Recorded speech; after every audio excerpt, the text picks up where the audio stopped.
Welcome to the Critical Few Actions to Improve Your Business podcast. I'm John Downs and I'm here to help you cut through the overwhelm and prioritise what matters most to improve your business. Let's get started and discover the critical few actions that have the biggest impact.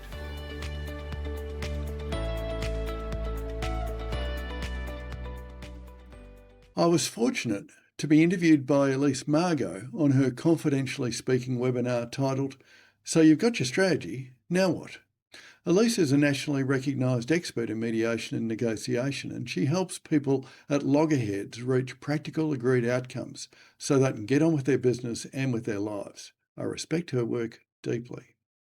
It was a real pleasure to join her and explore how medium-sized businesses actually implement strategy, not in theory, but in practice. During the conversation, I walked through a live case study from one of my clients, Australian Turntables, to show what best practice implementation really looks like. Here's how the interview unfolded. So you've got the strategy. Now what? I am thrilled to undertake this exploration with strategist extraordinary John Downs to discuss how to move your business strategy off the page to the implementation stage. John has a very impressive bio and it's very, very long, but we're going to summarize it for the purposes of today. He's had over 30 years experience as a professional management consultant, first with Deloitte in Melbourne, London and Chicago. So we've got an international expert here, and later through his own practice. John is deeply experienced mentor helping founders and CEOs of medium-sized businesses to define their vision and their strategic plans. And perhaps for us, more importantly, it's working beside them in order to implement the plans, because it's one thing to give advice.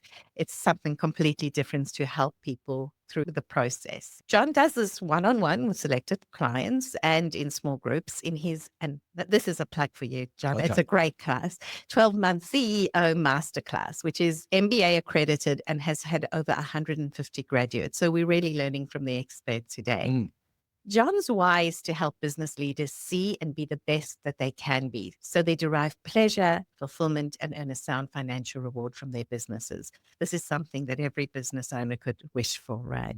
So welcome, John. Welcome to the Confidentially Speaking webinar. It's our final webinar for this year, and I'm so pleased that you are finalizing this year's group of interviewees. Fantastic, Elise. Thank you so much for inviting me, and it's an absolute privilege to be your number 12 in the webinar series. I feel like I'm the even dozen. And a great even dozen. I'm going to ask a few questions of you before I dive into strategic implementation. Importantly, what do you do when you're not advising businesses, going around training people, mentoring them? Do you have a life outside of that? Well, that's actually a very good question. I have two hobbies that keep me busy outside of family life. One of them is I've started up a Critical Few Actions podcast, and that's been an amazing learning curve, both on a technology perspective and from an artificial intelligence perspective. But the other thing that is a recent passion of mine, apart from salsa dancing, is scuba diving. And over the last few years, really come to terms with just how much biodiversity there is on our doorstep in Port Phillip Bay. The amount of aquatic life down there is just astonishing. Who knew? So when you actually get underneath some of the piers and when you go and look at some of the wrecks, it's astonishing as to how much marine life there is there and how healthy Port Phillip Bay is. That's become a real passion for me. That's fantastic. And for everybody out there, speak to John afterwards about scuba diving and where to learn to do that if you haven't started. That's great. Certainly no expert, I can assure you. So then I'm going to take you a little bit back 30 years. So you've been a management consultant for 30 years. What made you become a management consultant? How did you end up doing what you do now? Well, I'll try and keep it short, but I was very fortunate when I was at university. A friend of the family had a farm in the Western District, and I got to the end of the first year of study, and the question was, particularly from my parents, was, so what are you going to do to earn some money over the holidays? Because I thought that me being left to my own devices was probably dangerous for society. And so they suggested that I go down to this farm in the Western District and do some things called hay carting, which is lifting up hay bales off the paddocks and putting them on trucks and putting them into hay sheds. Now, I learned probably as much as I wanted to really know about hay carting within about the first 8 hours. But what actually it taught me was team dynamics. We had a really interesting collection of people, each trying to do their own thing, but they weren't particularly cohesive in what they were doing. And there was a little bit of infighting and there were some different personalities. And I remember I was being driven back to Melbourne for 5 hours with the owner of the farm. And I had this captive audience, a poor guy. And he asked me this question about, so how do you think the team's going? And that was really my first consulting project where I actually gave him a blow-by-blow analysis of how the team was working and what wasn't. And we talked about the things that he could do. And that was really the start of the consulting career, which was understand a situation and figure out how you can improve it. That's fantastic. And then how did you segue from advising someone in a car after picking up pay to actually working for Deloitte? Well, I finished my economics and politics degree with a major in information technology and was fortunate to join Deloitte Haskins and Sells when it was one of the big 8 accounting firms. And they put me straight into the computing part of the business. And then I moved into corporate finance because I could use my IT skills with these things that we had now, which were new spreadsheeting tools. And I really wanted to get involved in helping people make decisions. So I was fortunate to spend 3 years in London in the largest corporate finance team in Europe, working on very large acquisitions and disposals and so on. And then when I came back to Melbourne, I moved into the consulting business formally, and we started working on large government projects like the outsourcing of a lot of the government business processes. Then I was transferred to Chicago to help Deloitte develop its consulting methodologies. And I was fortunate to have a virtual team of over 200 people that we worked with around the world to bring the best of consulting methodology back into a centralized form. It's quite amazing what you've achieved. And now you've brought all that experience and expertise back into the smaller, medium-sized businesses. How would you describe that transition? Because the big companies with so much money in their budget where they can bring on a massive group of consultants, not to say that's always the best thing, but they can, to dealing with people who have budgetary concerns and it's really their baby, it's their business that they're trying to build. Yeah, and I think this is sort of where my personality sort of took a hold of me. I worked for probably 15, maybe 20 years with large corporates and large government. And I worked with some fantastic people within Deloitte and fantastic people within the clients. But one of the things that I found frustrating was the speed of decision making in large organisations is somewhat slow. There's lots of accountability, there's lots of committees, and they have lots of stakeholders that they have to satisfy. So that's not unreasonable. But it was frustrating for somebody like me who liked the speed of working with small clients. I'd had small clients all the time that I was with Deloitte, as well as the larger clients. And, I loved going out to see clients, learn about what they were doing, figure out what the issues were and make a few suggestions.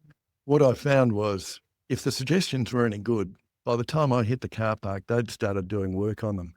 If they hadn't started working on them by the time I hit the car park, it probably wasn't that good an idea, or I hadn't sold it to them well enough. So, I always had this passion for working with small and medium-sized businesses. And so late in my Deloitte career, I helped establish the mid-market consulting practice that just focused on middle market clients. Now, one of the things that, to come back to your question, that transition was actually quite interesting. I think, and I say this quite often, that it probably took me a good 2 years to speak the language of medium businesses because, when you're working with multinationals and large organisations, most of your conversations are in 3-syllable words and you're talking about the common vernacular of the sorts of change management or process redesign discussions.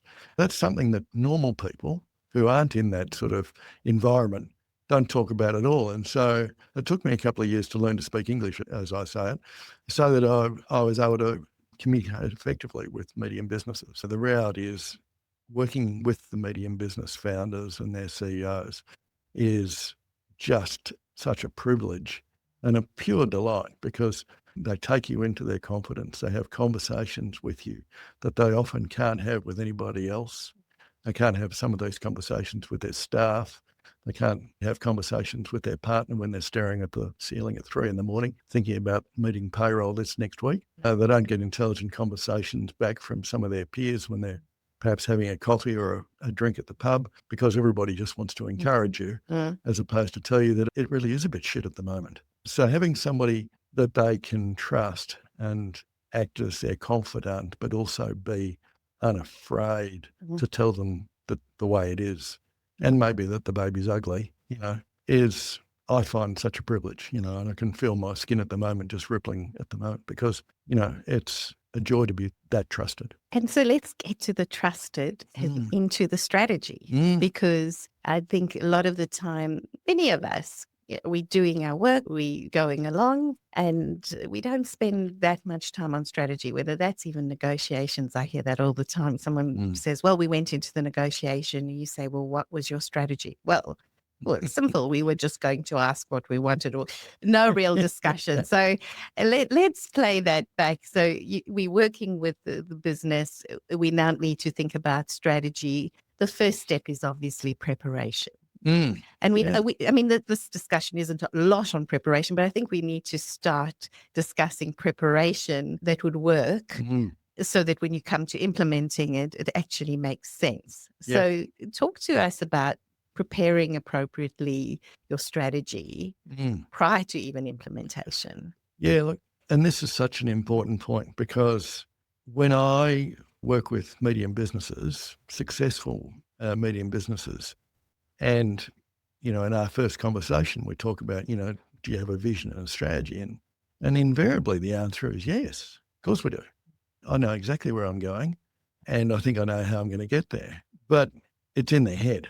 And because they're so intimate with what they've been thinking about, they think everybody else sort of telepathically has actually understood it in their organisation as well. Or maybe they've actually had a conversation and briefed them, once 6 months ago and said, here's where we're going, chaps and chapettes, follow along. But the simple reality is, if the leadership team, their leadership team, hasn't been involved in developing it, then it's actually just the founders or the business owner's strategy. And it's not theirs. And so step number one is, well, do you have a vision and strategy that has been effectively communicated to the organisation? And then step number two is, well, how effectively shared has it been for the leadership team? Did they help develop it because then it's theirs? Or is this just something that you've had a sermon from the mountaintop experience and just said, okay, here you go? Yeah. I mean, the number of times I look at business owners and they've got this crick in their neck, because what they're doing is they're charging forward with their business while they're looking over their shoulder saying, come on, catch up to their leadership team. That is a real struggle for them. And it's simply because without clarity, without the leadership team being involved, then, the leadership team is constantly guessing as to where they're going next. And this is a daily basis, not just a once every 6 months sort of thing. So, I think about Phoebe, who was a client I was working with just the other day, and she's got a strategic plan and she's documented it, and that's good, but it's been sitting on the shelf for 3 years. She's charging ahead. She talks about it with her leadership team, every 3, 6 or 9 months when it sort of comes up. But, each of her departmental leads sort of heading off in their own direction, doing their best. I mean, that's the reality. Everybody comes to work wanting to do a decent job, but are they aligned? No. And that alignment is so crucial. A different client that I've worked with on and off over the years, Aaron, he's got 3 businesses. They, one's in services, one's in maintenance, and one's in products. He's trying to run all 3 of them simultaneously, and he has leadership teams with all 3 of the general managers of those. But all the ideas are actually in his head, and they're constantly frustrated trying to figure out, okay, what's the vision for this week? Yeah. And it's pretty hard to follow a leader, no matter how much you love him, if you're not sure where he's going. And I guess if you're not the one doing all the work all the time, maybe you don't have your eyes on the ground of what might or might not work, or your team might actually have seen things within their jobs, what they're doing day to day, which could inform a strategy that makes more sense for the business. Because if you're going from the top down, you don't always see where you're heading. Yeah, and that's so true. I mean, there's two parts to it, I think, about actually having people involved, other people apart from yourself involved. One is, it's not until we start to talk and vocalize our thoughts that, well, we can communicate, but more important than that, that we actually activate the problem-solving center of the brain. So if you're having one of those 3 o'clock staring at the ceiling in the morning moments where you're having a conversation with yourself because your partner's asleep, or there's no one else to talk to, invariably that's a pretty unproductive activity because you think yourself in circles. But I'm sure, you've been in the situation, Elise, where you've gone to someone and said, oh, look, I just want to talk to you about this thing because I'm just trying to nut it out. And you've gotten halfway through the conversation and you've just walked off and said, oh, don't worry, I'll figure it out. Because funny enough, you actually have sort of spun out of that orbit and you've actually come up with the right idea. Yeah. Alternatively, they tell you what they think of the idea, which is also quite a good thing because, you're squirreling away thinking this will really work. And someone brings you down to earth and says, well, just hang on a minute. You've expressed this to me. This doesn't make sense. Absolutely. And so that's the other part of working on a strategy with your team is because, as you said, they all come into the room with their own lived experience. They've also coming into the room with their own interactions with your customers or your suppliers or with other staff or with contractors. So they've all got different points of view and all of that's really valuable, particularly if it's constructive. Yes, and respectful. Yeah, we have to keep that in mind. This isn't let's just give Elise a blast about what we think about her. It's more if you got something to say it respectfully, and also it's got to be proactive and make sense and productive. Yeah.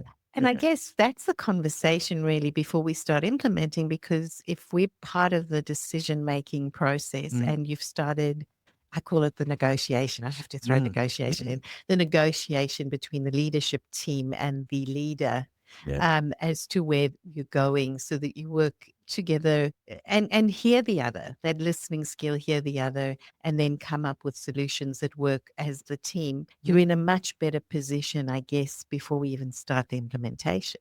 You are so right. The thing that comes to mind there is, we talk about negotiation and really what is effective negotiation? Effective negotiation is a shared communication of positions on things, a shared communication of what we want to achieve individually and together, and a meeting of the minds as to how we can do that together. And so, perhaps I can sort of share a little bit about one of my clients that I've been working with for the last sort of 10 months. And they've given me permission, so I'll talk about Australian turntables. Now, they're world leaders in manufacturing these large discs that you can drive semi-trailers, trucks and cars onto so that you can drive safely off the street into a work site.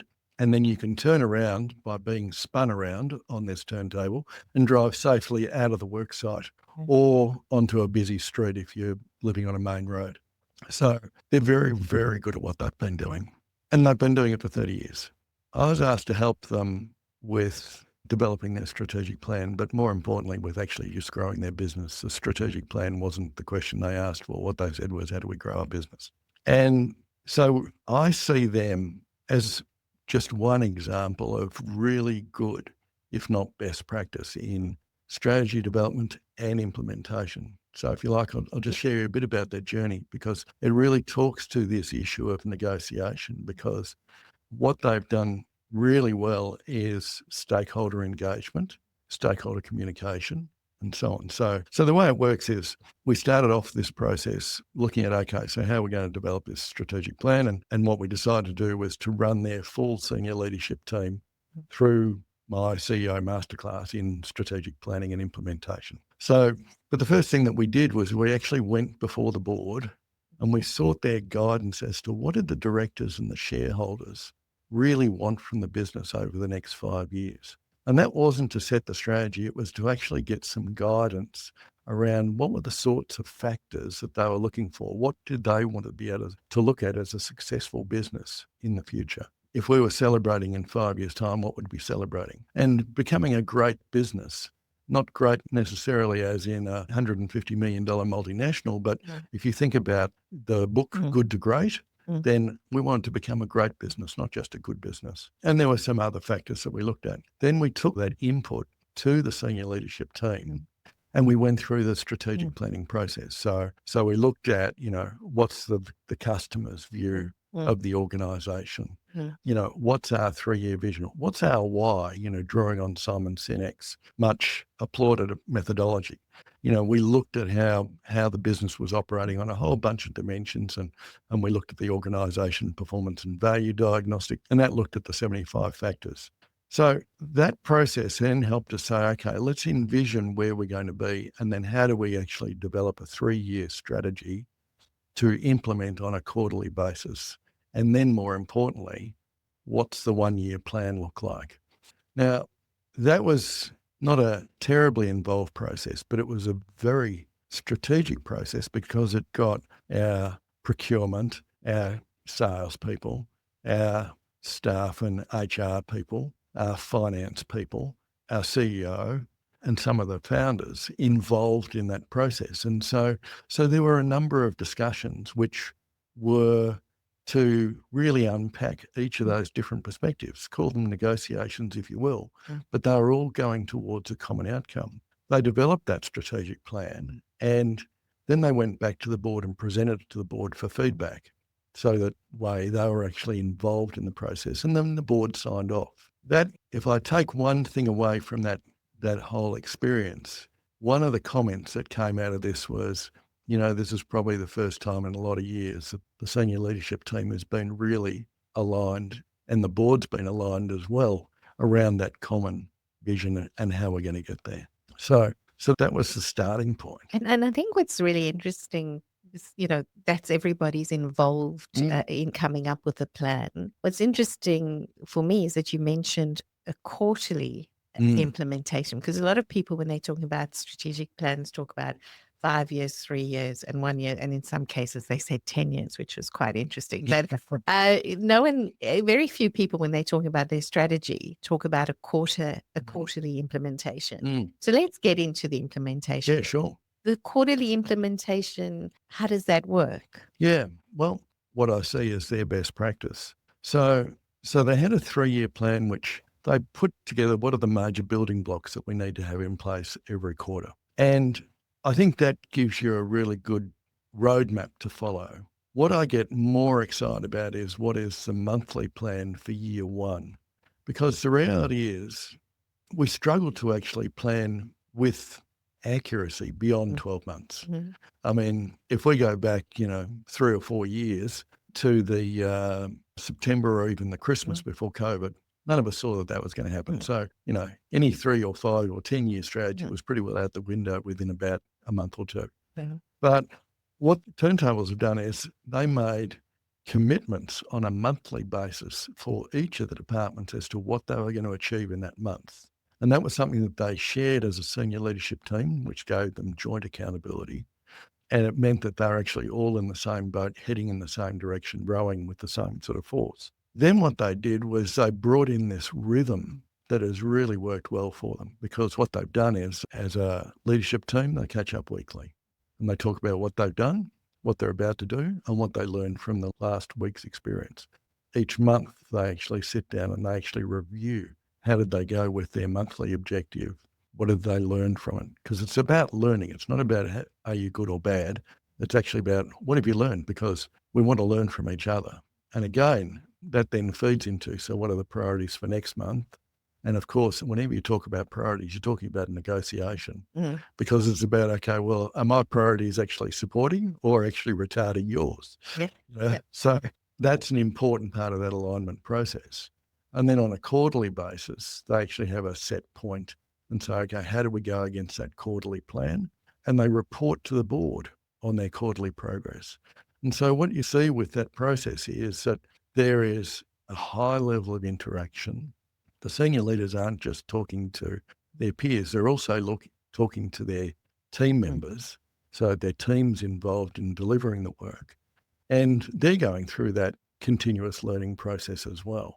So, it's been an amazing process to watch, and I've seen it a number of times, but they're doing it just beautifully at the moment, where the leadership team's consciously stepping out of the day-to-day so that they can work on their strategic activities, and that's carving out time to make it a real priority, as opposed to, let's see what happens in 6 months. Did we miraculously do something? No, they're being very deliberate, very conscious about what they're doing, and they're making fantastic strides forward. I'm just so proud of them. A really good point, because a lot of the time, if you're used to doing things yourself, especially people coming up through the smaller end of town as opposed to the big bureaucratic corporates where everybody has their little place and there's a hierarchy, often the people in leadership are people who've been on the ground and, sweeping the floor if no one's there to sweep on the day. It's just everybody, rolls up their sleeves and does what has to be done. Yeah. How do you transition from that kind of person? Not everyone's like that, but that kind of person to suddenly saying, I'm taking some time off and I'm going to let you do that. And I'm going to think big picture, Sky. What tips would you have to someone to get themselves into, I'm pulling myself out from the minutiae and moving into big picture? Yeah. Look, I think it really comes down to permission. So what I mean by that is, there's, out of the last 100 clients that I've worked with, probably 5 of the founders have had some sort of formal business training. That means 95% of them haven't had the luxury that you and I have had of legal or business training. Now, that's not for a minute saying that they're uneducated, that their education will be in different fields. They might be specialists in microbiology, they might be specialists in electrics or mechatronics or whatever. So they're largely self-taught on how to be a business person. And they may have learned from some of the employers that they've had in the past, or they may have just dreamed it all up on their way. And so they're deeply and passionately involved in the survival of running a business and trying to help it to thrive. So that comes back to they need to give themselves permission to step back from the business and look at it as an impartial person. And for them, it really comes down to recognising that what necessarily got them to where they are now may not be what's going to take to get them to the future. So they often don't feel that they have the luxury of time, but they actually have to create it. And that's a big deal. That's a huge deal, finding the time and doing that. I suppose it's like with anything, it's saying investing in this. It's almost an investment in time to do this work, whereas we think, well, I've got to just get everything out that's going to bring the revenue in. Which is really just dealing with the urgent, which may or may not be the important. Taking this time out, and particularly taking the time out to work with your leadership team on where we're actually going to take the business to in the future and how we're going to get there. I'm not sure that there's anything more important, frankly, but we still have to keep the cogs turning. We still have to keep satisfying our customers. We still have to make sure that the business is running. But this is an and as opposed to an or, unfortunately. Unless we carve out the time, and I have the same issue with myself, I run a busy practice, but I also have to consciously take time out to look at how I'm progressing towards my vision and my strategy. It's so true. I just saw that we have a question. Someone has said, in small, medium businesses, the founder owner has all the power. How do you convince them to change if you disagree with the strategy or the implementation? So you're sitting on the senior leadership team, and boy, I've seen this play out. So tell me tips. I'm on the senior leadership team. Yeah. This is negotiation skills. I'm on the senior leadership team. The founder's going full steam ahead, and I'm thinking, this is just not going to work. What do I do? Well, and this is actually a question for you as well, I think, Elise. Look, whenever things get heated, then there needs to be time out. Not necessarily time out to go into the naughty corner, but time out to actually allow rationality to resume and respectful communication. If you're on a senior leadership team and the CEO is heading off in a random direction, then the question is, has there been effective communication? Has there been a mutual exchange of views? And has there been a respectful and curious inviting of perspectives? So there may be a process problem. If you're going into a strategic planning process and the starting point is that the founder says, here's where we're going and here's how we're getting there, you're not going into a strategic planning process. You're just being told what the answer is. Yeah. And if that person then doesn't want to actually receive any input or have the assumptions challenged or tested, which is really important because you want to know if it's going to break before you fix it or before you implement it, then, if that founder is not interested, then you actually have a bigger issue than the strategy. That's just the canary in the coal mine, which says that your input's actually not being respected and are you in the right place? That's a really good observation. Can you work within it? And I suppose there's also communication skills that come into here. So the person might not want to hear little Elise put up her hand because she's never started. Well, now I have started business, but at the time, never started a business before. And I'm saying, well, I think that the strategy, and the person saying, well, what will you know? Yeah. Right. And sometimes I say it's the baby who wins the argument because the baby has instincts that we might have lost in our over the years of becoming cynical. But how do I communicate it? So it might be not me saying, this is what I think about the strategy and this is what I want to implement. But it's perhaps turning the conversation, saying, that's really interesting. Can I ask some questions? Because I don't know how this will work. And it's me not understanding you. Yeah, yeah. How would that work? What would you expect of me? If I did it this way, would that be okay with you or wouldn't it? And maybe invite a conversation. Invite a And an conversation. exchange. Yeah. I totally agree. Whenever I'm working with a CEO, founder, of course they have a vision as to where they'd like the business to be. When we go through the process with their senior leadership team, that we're going through it for a couple of reasons. One is we want to test out whether the idea is a good one in the first place. Secondly, we want to capitalise on the fact that they've got experiences that we don't have. And they may have insights into the market that we don't have. And they may have thought processes that challenge our pre-existing norms that we don't have. And if we think that we have all the answers, then frankly, we're deluded. Yeah. So when we go into a strategic planning process, we basically say, look, we're all equal in this room, and we set the ground rules so that we can actually have a constructive, collaborative, fair exchange of ideas. And yes, there'll be things that we might have to put into a parking lot to come back to. And that may be that we come back to them one-on-one, or we may come back to them and discuss them with the group on a same day or on a different day. But, at the end of the day, if you're going to develop your business, having a completely closed mindset is not going to be a recipe for success. And of course, the other thing to think about is, if you've got a senior leadership team who are going to help you implement your strategy, you have to ask yourself the question, why have I got a senior leadership team? Partly because they might have skills that we don't have, but partly because I can't do it by myself. So if you're going to have a team being effective in helping you work together, you have to engage them in that process. And that's a conscious decision.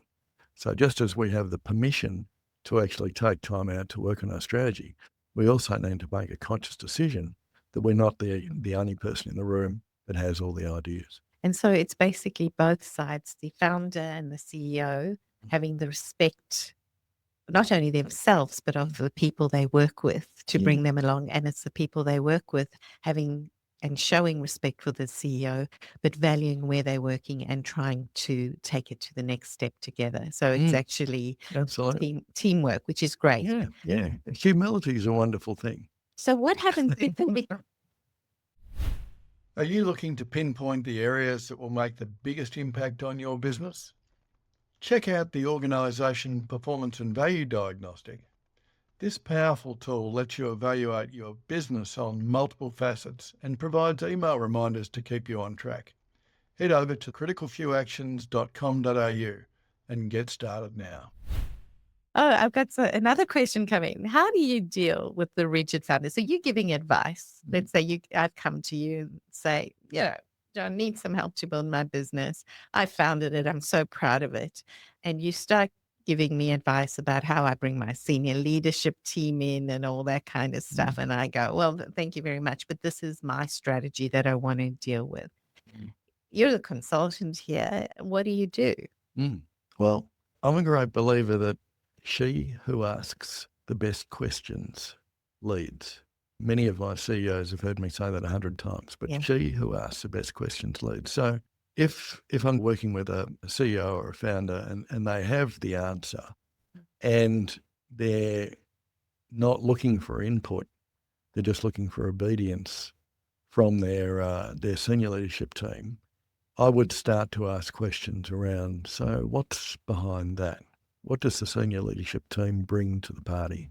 How do they contribute in ways that you can't contribute by yourself? How would you rate from a respect perspective each of your senior leadership team? That actually is a conversation which is not about the strategy. It's actually about the headspace of the founder and the CEO. And it's not because I disagree with them. It's just that we need to understand. And by exploring some of those things, we start to unpack why perhaps maybe their strategy actually hasn't been implemented in the past. Why we're a year down the track and he's asking now for help because he's got no traction. And I guess there are certain personalities, and I know one or two, who no matter what you do, no matter how you work with them, they're not going to change. They have their view and they're going to continue. And so basically, that's the time when you say, okay, I can only take this so far. Can I say this? And then I write a CYA letter. Does anyone know? It's called Cover Your Ass. Saying this is what we've discussed, this is where you're at, and this is what we can do. Because at the end of the day, if people don't want to move, if they are frigid, there's not much you can do. And as you kind of suggested, if you're in an environment where that's there and there's going to be no change, you've got to then think, is this a place I want to work in? Well, that's exactly right. One of my client selection criteria, as I may have mentioned to you, is I have a no dickheads policy. And so part of that exploration with people is to understand if they're asking for help, are they interested in being helped? And if they already know all the answers, then frankly, I can't contribute anything because I know all the answers. If they don't want to try anything different, then again, I'm not really going to be able to offer much help. So that being the case, it's my moral obligation not to work with them because it would be taking their money for no potential good outcome for them. And that's not within my ethics. Perfect. If you really want to kick off your strategic planning and work in a supportive environment with other CEOs and leaders, the CEO Masterclass in Strategic Planning and Implementation is for you. This 10-month small group course helps you craft your strategic plan, present it to a group of peer investors, and develop a habit of monthly implementation. Our waitlist is open now at CriticalFewActions.com.au. And so let's talk about the people who are interested in making things work. There's been implementation. I see a question that's come in that says, what if we've spoken to everyone and most people get with the strategy? So you've got the majority, you've done what you needed to do, you've spoken to them in the implementation, you've got your senior leadership team putting in their quarterly and monthly check-ins, but there's that naysayer. And you start fearing that they might influence the others negatively on the way. How do you deal with that? Well, hopefully, carefully and sensitively, but this does happen. It's happening with one of my clients at the moment. Lovely leadership team. They're all pretty aligned, but there's one person that's sort of really, down in the dumps perhaps, or perhaps a little bit oppositional defiant. And, it's not going to happen exactly the way they would like it. They might have a different perspective. And yes, we're all heading in the right direction, but, my priorities are different to everybody else's. And I really want them to sort of follow on with me because I had a good idea this week. We're going to get different personalities in any team. It's up to them and us to work with the team, work with all of the members of the team to see if we can negotiate a fair exchange of views and a fair exchange of priorities. But the reality is, if a person is being toxic to the culture of the organisation, and their values are fundamentally somewhere else, then really the only thing that we can do is offer them the opportunity for them to go and do that somewhere else. And you've got to, you can't always We follow can't the bad force apples. people to change their personality. Yeah. We can't force people to change their values. And if they're really unhappy with where things are at and we're making good progress and heading in the right direction and they just don't want to be on the bus, then the best thing we can do is pause the bus and let them off. Great advice. And that's really so that they can be happy in their future careers. The worst possible situation is someone stays in an environment where they're really unhappy. And in fact, I've seen this play out, where a few people have said to me, they said it took me 2 years to recover from the toxic culture I was in. It does have a psychological impact as well as emotional, which you don't realize. You go to work and you do your thing. So even for that person who finds it difficult to implement a plan that most people are on board about, it does affect their psyche as well. It's not easy to push. Oh, here we've got it. Another question. In small, medium businesses, there's often family members and, we can't kick them out. I remember the family now. How do we deal with the different views on strategy amongst family members? Now we're going into almost, I call it succession planning discussions, but let's go into the family. Well, aren't families fabulous? We'll get a T-shirt for you. Families are fabulous. Families are fabulous. The only family that is going through life without any problems at all is the one that you actually just don't know well enough. So that's my starting position because, frankly, we're all human. And if there's a collection of brothers and sisters, we all have different personality traits and we also have different dynamics between mum and dad and each of the individual children. Yes, they're all loved equally, but they interact with each other very differently. And each of the siblings will have differences. So that sounds like family dynamics are fairly complicated. So let's just throw a bit more complexity in there and then say, okay, so some of those family members also have spouses or significant others. So now we've got a collection of families and different spouses and significant others have a different lived experience, but they're also living with their chosen partner who goes off to work each day. And they may be supportive or they may be angry because, I married this person and I haven't seen them for the last 10 years of my relationship because they've been working 90 hours a week in this damn business.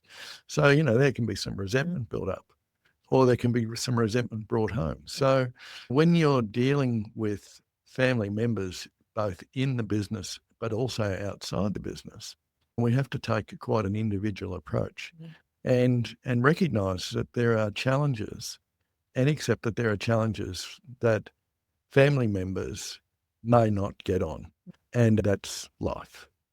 And we won't necessarily be able to solve the problem about who stole their favourite toy dinosaur when they were 6 years of age, which has been festering for the last 40. That's our reality. But again, I come back to that point of, okay, if we cannot have reasonable, respectful, curious conversations, which are negotiations, to get a mutually agreeable and acceptable outcome, then maybe forcing a family member to stay in the business because they have to or they feel that they're obligated to is cruel. And that's, where I come in. Let me push mediation and dispute resolution. Absolutely. One of the things we do is actually, you can only have a conversation if you talk about strategy, a business kind of conversation. So there might need to be a conversation about where everybody sits in the business. Absolutely. And part of that is the mediation techniques that we bring on board, where we help families uncover what their ask is and what they want generally for the business. Because when there is that, I'll use the word toxicity between the families, to then try and have an objective discussion about strategy becomes quite almost impossible. And you've got to unpack that before you can then delve deeply into it. And so I found the mediation process, even though if it's not a formal mediation where we bring the parties together and the mediator who is an independent facilitator who doesn't care, they say, I don't care, what the result is, but they help the parties talk to each other and uncover what really the issues are around working together and then put in play a working together relationship, because only once you've done that, and as you said, might be someone moves out of the business, or we work out who's working, or we sell the business, which could be that as well. But until we've worked that out, to then have a serious strategy discussion could be almost impossible. Well, it can be. And you've seen this so many times, I'm sure. I mean, the reality is there's a number of dynamics in play. And we need to recognise that we actually have roles as siblings and parents and children, which are different from our leadership roles as senior members of a leadership team, as well as our fiduciary responsibilities as directors of the business, and also as employees employed for our skills. And so, it's very difficult to get people to sort of see that there are certain conversations they shouldn't be having in the workplace, in the tea room, which actually should be being had in the boardroom, which are different conversations that should be being had around the family dining table in a formal meeting of the family to look at their investment in this business.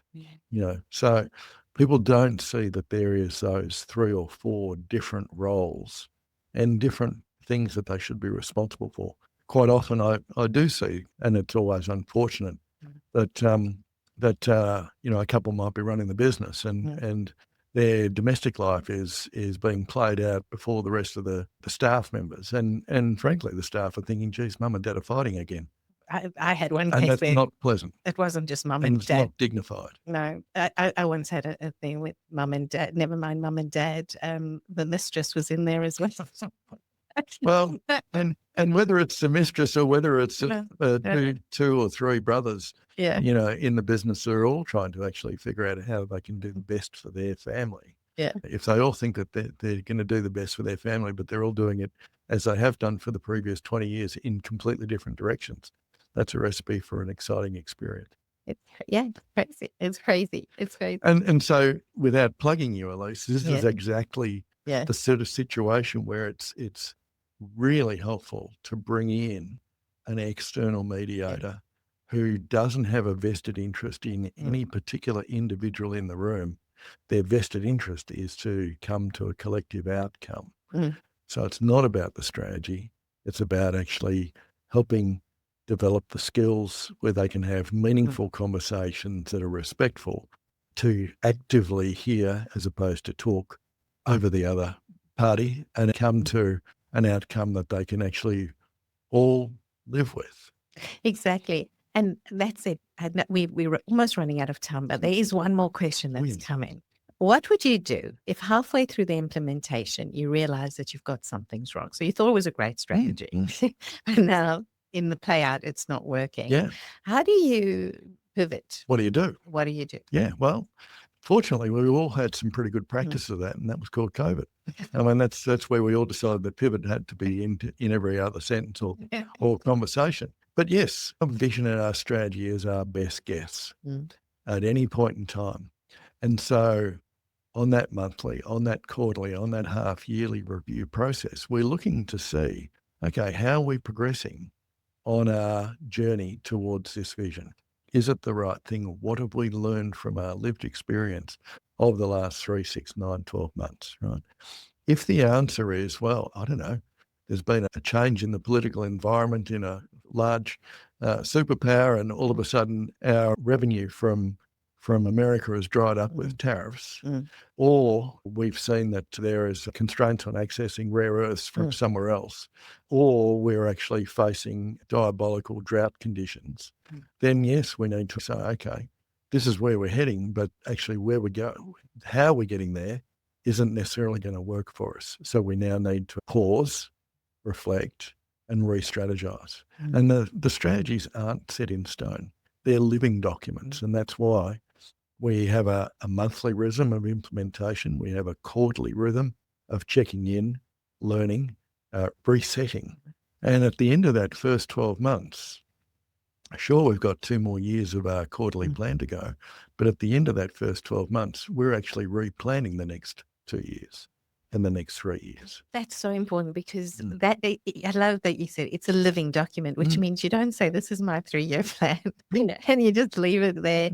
And even if you are putting it in place, you've got to be following up, or what's the next 3 years looking like, or Absolutely. continually. And so it's an ongoing process. And I guess that's why you say we have to take time out Yeah. to keep thinking about strategy. It's not a once-off tick box. And we have to take time out to learn. Yeah. Our business and the environment around it is trying to teach us stuff every day.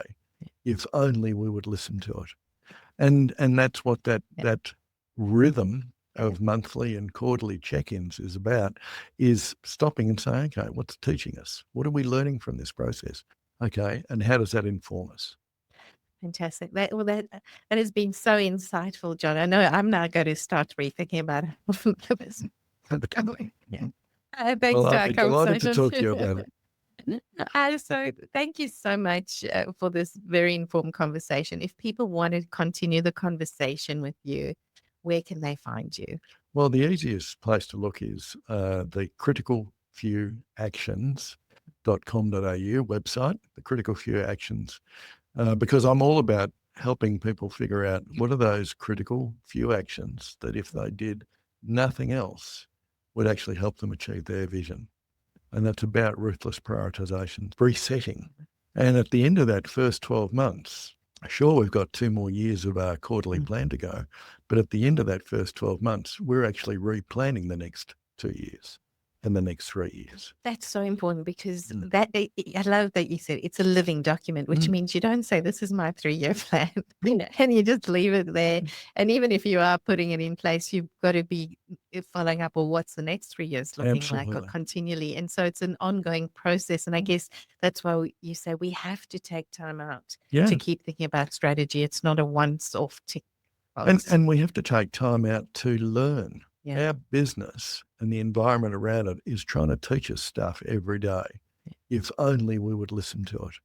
And that's what that rhythm of monthly and quarterly check-ins is about, is stopping and saying, okay, what's it teaching us? What are we learning from this process? Okay, and how does that inform us? Fantastic. That has been so insightful, John. I know I'm now going to start rethinking about it. Thanks Well, to I'd our be delighted to conversation. talk to you about it. So thank you so much for this very informed conversation. If people want to continue the conversation with, where can they find you? Well, the easiest place to look is the CriticalFewActions.com.au website, the Critical Few Actions, because I'm all about helping people figure out what are those critical few actions that if they did nothing else would actually help them achieve their vision. Fantastic. And do you know the website? It's a www.criticalfewactions, or one word, .com.au. Fantastic. And for those of you who want to reach out to Confidentially Speaking, this is my plug, confidentiallyspeaking.com.au. We're there for you for negotiation coaching, dispute resolution via mediation, and of course, actually helping you in real life negotiations. So reach out to us. For those of you who celebrate Christmas, a lovely Christmas, Hanukkah, and for everybody else, whatever you do, enjoy the end of the year and get ready and have a good break before we hit 2026. Yes. Thanks so much. And thank you. Thanks for listening to the Critical Few Actions podcast. Don't forget to subscribe and grab the downloadables from the show notes. And if you found this episode helpful, I'd really appreciate it if you share it with your peers and your team. Stay focused and take action. The Critical Few Actions podcast, including show notes and links, provides general information only and is not individualised business advice, nor can it be relied upon as such. You must take responsibility for your own advice, decisions, and actions.